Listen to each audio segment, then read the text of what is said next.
Marie, la fiancée de Joseph, pendant leur fiançailles, ils n'ont pas vécu comme toi et moi, on a toujours eu l'habitude de vivre. Ils ne se sont pas connus physiquement en tant que fiancés. Mais ils ont conservé leur vie en s'abstenant de ce qui est coutume de la vie normale de ceux qui sont fiancés. Et la Bible dit que quand le Seigneur maintenant est venu, il a visité Marie, il lui a parlé de la promesse de ce que Dieu devrait venir comme fils et que Marie devrait tomber enceinte. Maintenant, quand Marie dit à l'ange, comment cela arrivera-t-il? Parce que je ne connais pas un homme. Et l'ange répond à Dieu, écoute-moi très bien ce matin. L'ange répond à Marie, il dit, tu seras couverte par la gloire de Dieu. Tu ne peux pas adorer Dieu si la gloire de Dieu ne te couvre pas. Parce que la gloire de Dieu, c'est ça qui va te pousser à adorer Dieu, à lui donner des paroles que lui veut écouter. Parce que vous, nos prières ne va pas de pair avec ce que Dieu attend de nous. Quand on adore Dieu, il y a des paroles qui vont te sortir, des fois qui ne viendront pas de ton intellect, qui ne viendront pas de ta bouche. Parce que c'est l'esprit qui est censé te donner les paroles que toi tu vas prononcer pour que Dieu soit crié. C'est pourquoi l'adoration, c'est quand tu exprimes en toi ce que toi tu comprends que Dieu est. L'adoration peut dépasser les choses que toi tu vois physiquement. L'adoration peut dépasser les paroles que toi tu y as préparées pour Dieu. Mais l'esprit lui-même comme on avait lu avant le culte, que le vrai adorateur adoreront le Père en esprit. C'est l'esprit qui est censé donner les paroles. C'est l'esprit qui est censé pousser l'homme vers Dieu. Et le vrai adoreront dans l'esprit et dans la vérité. Amen. Amen. Marie dit, comment cela arrivera-t-il? Et là, je lui dis qu'il sera couverte par la gloire du Seigneur. Quelque temps après, Marie est devenue enceinte. Quelque temps après, Marie a accouché. Et le petit que Marie avait accouché s'appelait Jésus. Alléluia. Amen. Le petit s'appelait Jésus. Jésus. Il ne s'appelait pas Jésus-Christ, mais Jésus.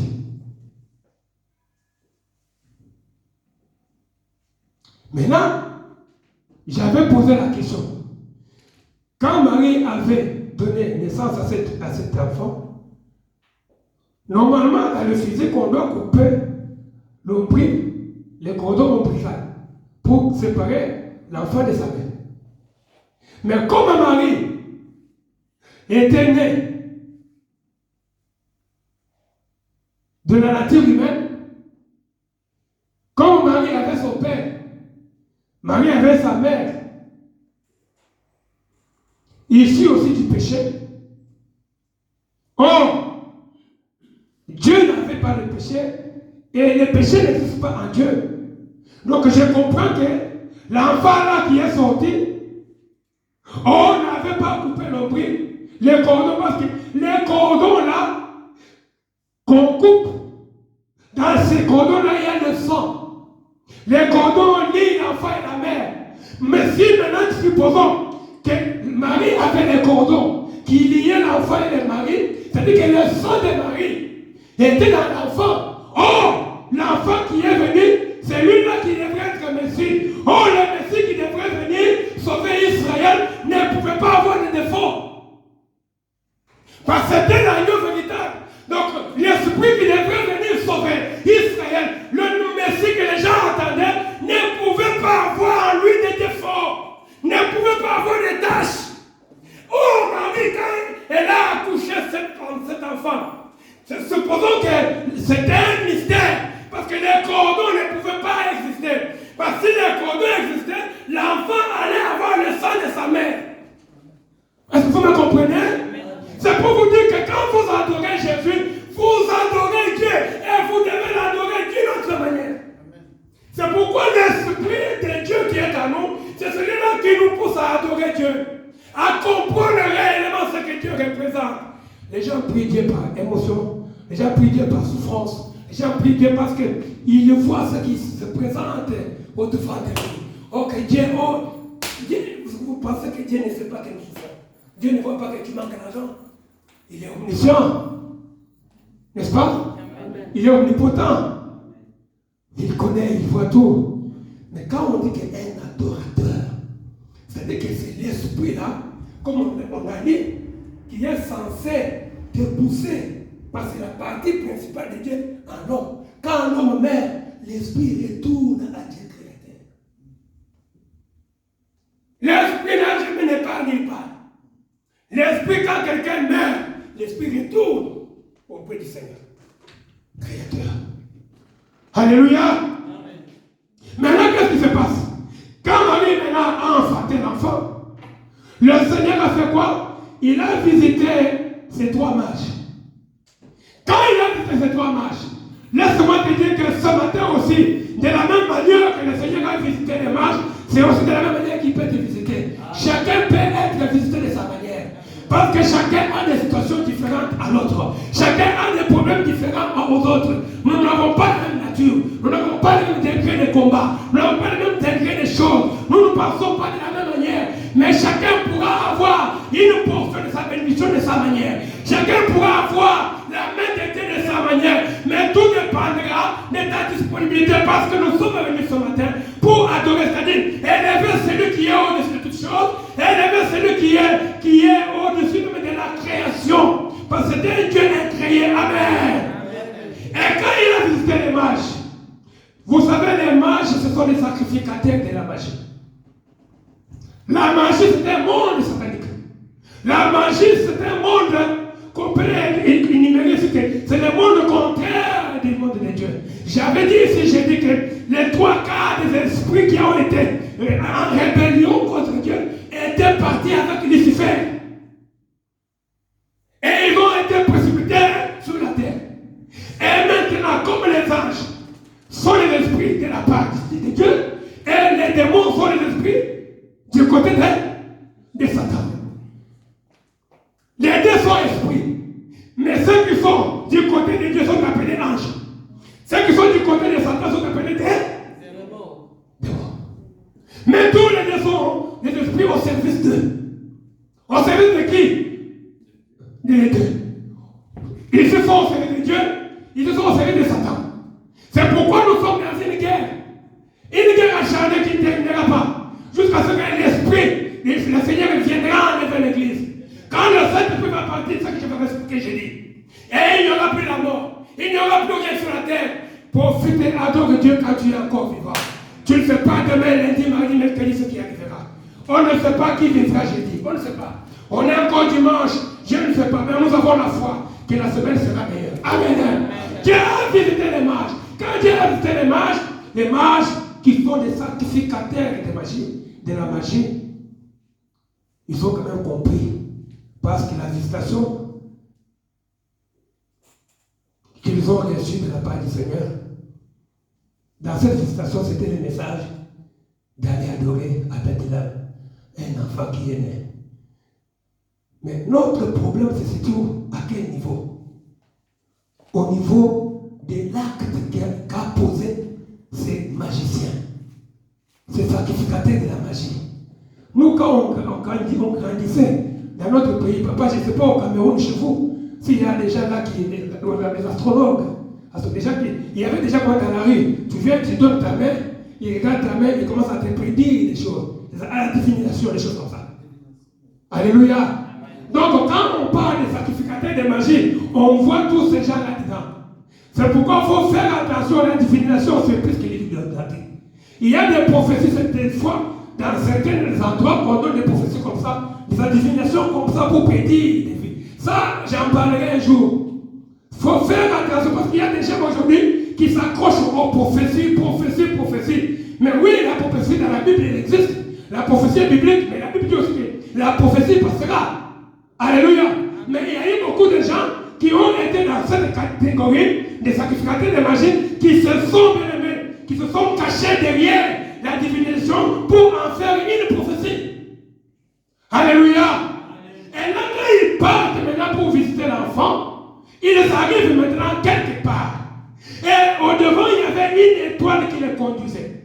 Et cette étoile qui les conduisait leur permettait de rester sur le chemin qui conduisait vers l'enfant. Tu sais, le chemin, c'est le destin. C'est la vie, ton parcours. Le destin, c'est quoi? C'est ce que tu vis aujourd'hui. Ton destin peut se cacher comme ton destin peut être bien aimé, récupérable. Amen. Amen. Shalom, maman Zizi. Et la Bible dit qu'ils arrivent quelque part, ils voient la maison d'Hérode. Ils cherchent à entrer dans la maison d'Hérode pour lui demander des informations sur l'enfant. Ça, c'est en dessous de ce que nous avons lu.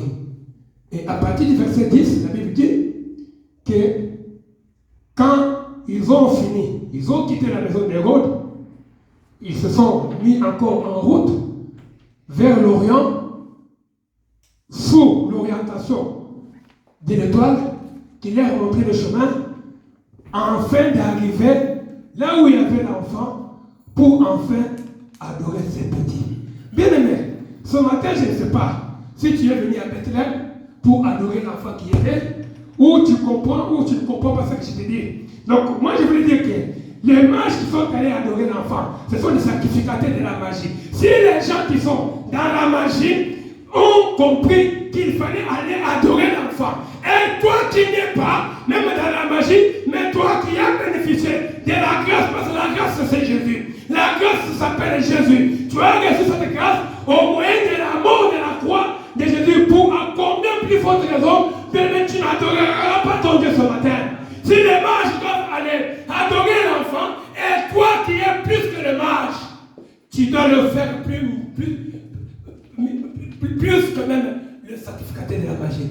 Et quand ils sont allés adorer l'enfant, ils ne sont pas allés main vide. Ils sont allés, ils avaient des cadeaux.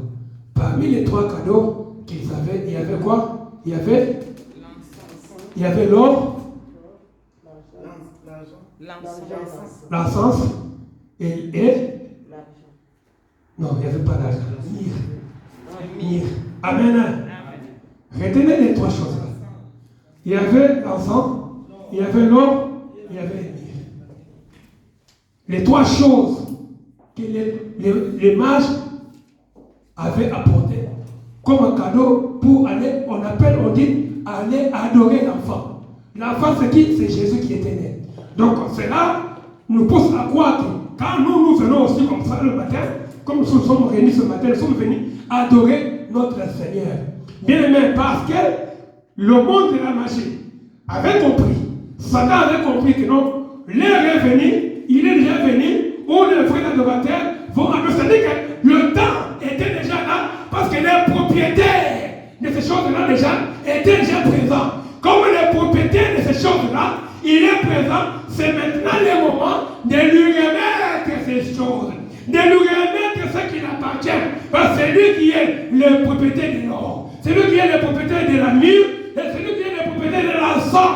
Voilà les 3 choses qu'ils ont apportées, parce que c'est lui-même le propriétaire de cette chose. C'est le temps de lui remettre ces choses.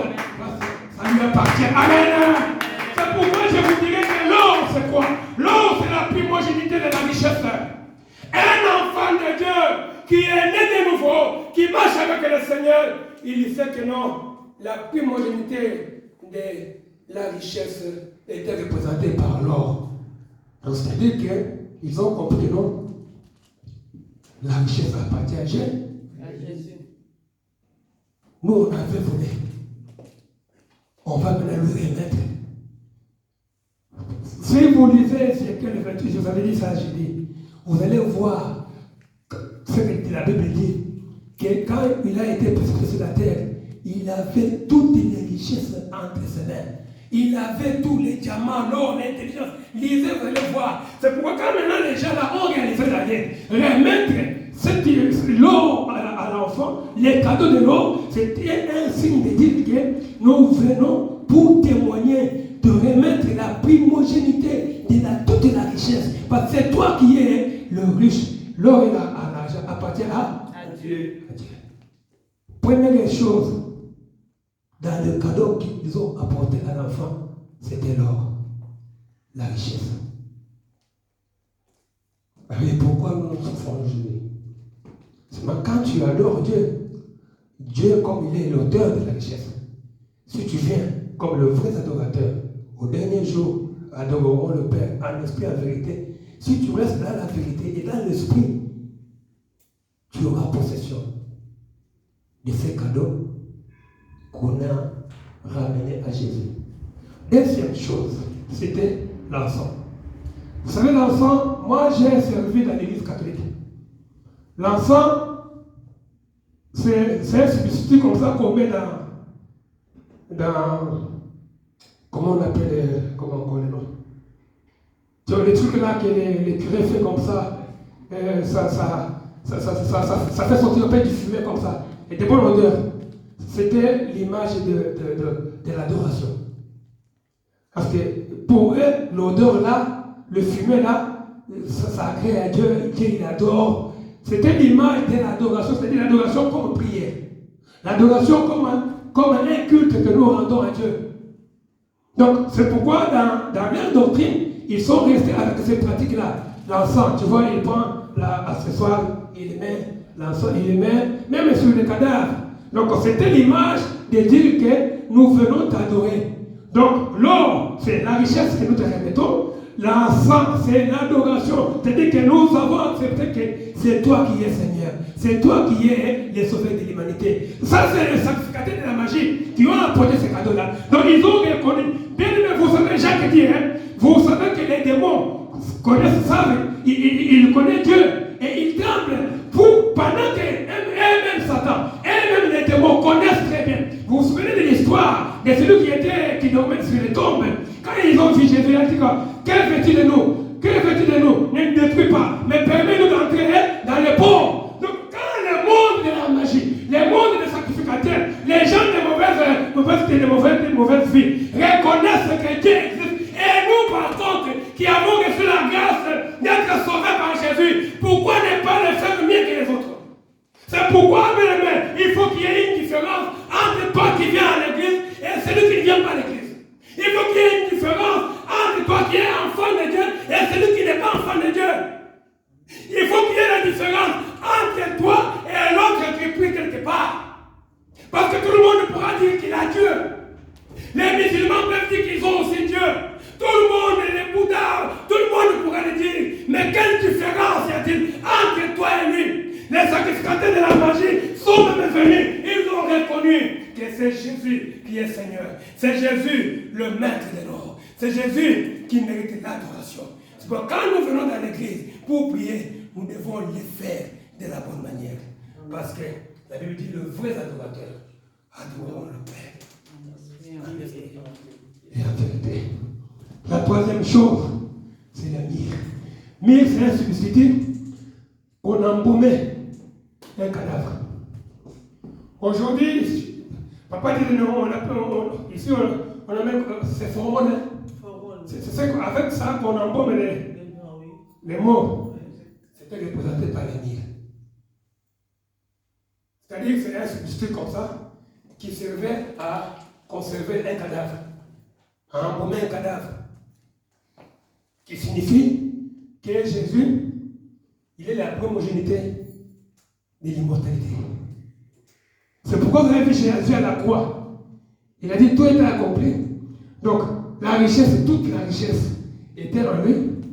Toute l'adoration était en lui. Et il est le premier à être ressuscité parmi les morts. C'est pourquoi quand ces gens-là sont venus, ils ont fait comprendre que non, la première résurrection parmi, c'est toi. C'est toi. C'est pourquoi vous avez vu quand il a été né, il n'y avait pas de bruit, comme dans le bricard. Parce que si il avait ça, ça allait compliquer le calcul. Le sang du péché de Marie, de son père et de sa mère, parce que Marie avait son père et sa mère. Vous voyez, or le sang de Jésus n'avait pas de père. Si le sang là avait des taches, nous, on n'allait pas être sauvés. On ne pouvait pas avoir le pardon du péché. La Bible dit, sans effusion du sang, il n'y a pas de pardon. Maintenant, le sang qui devrait nous pardonner, c'est devrait être un sang pur. Vous comprenez maintenant? Et maintenant, quand les gens disent que Marie est la mère de Dieu, et vous connaissez que ça ne fout pas. Dieu ne peut pas être enfanté.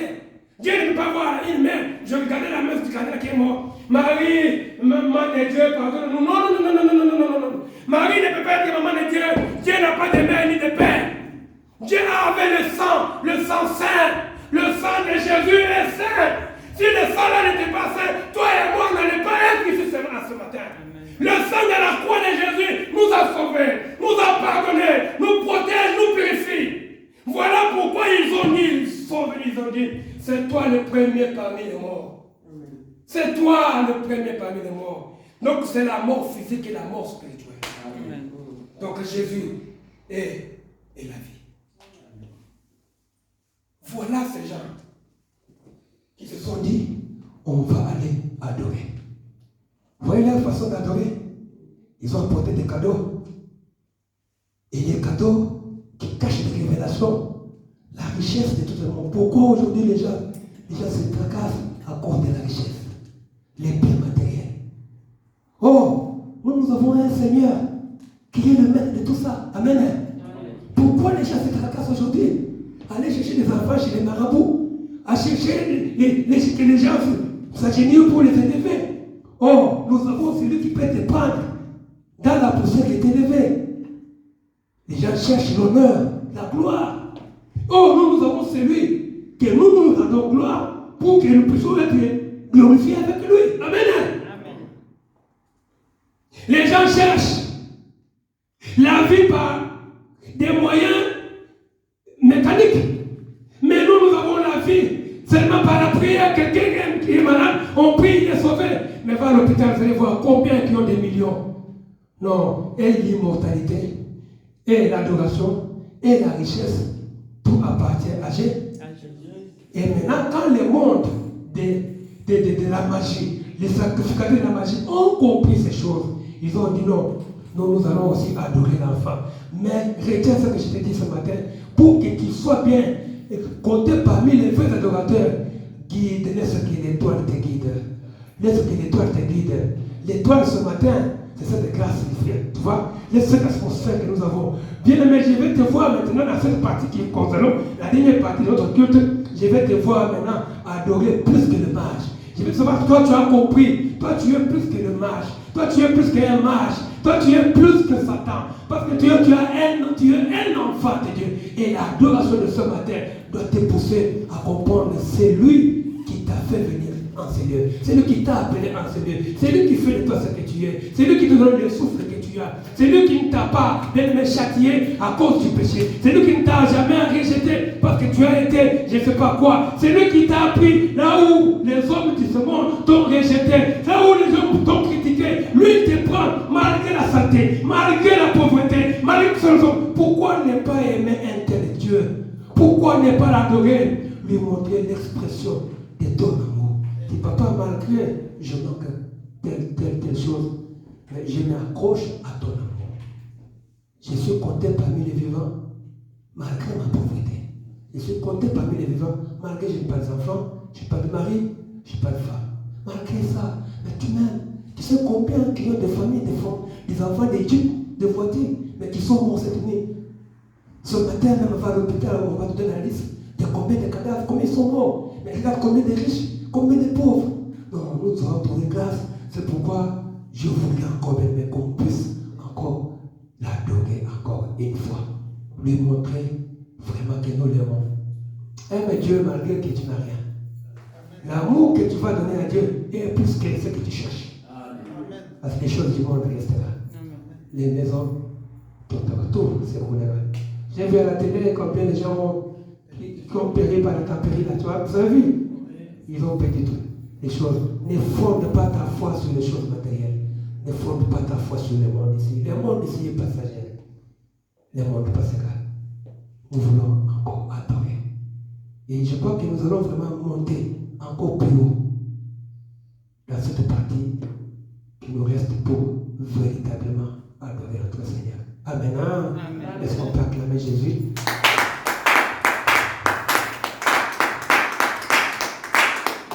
Ok, nous allons